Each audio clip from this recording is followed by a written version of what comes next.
I am the Frugal Gardener, and for those of you who follow my channel, you know that I post several times a week, but I only do a walkthrough, a tour, usually once a month. It occurred to me that many of you probably do not know that in between times, I put photos up on my Facebook page, and that page is not just for me. This is an example right here what I'm talking about. These beans are going to be ready for harvest in about a week.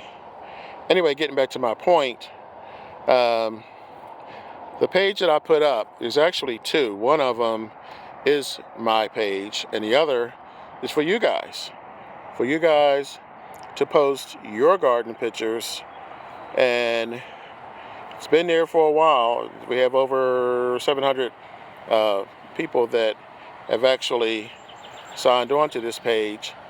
And again, if I just show you once a month, you're going to miss a lot of what I have going on.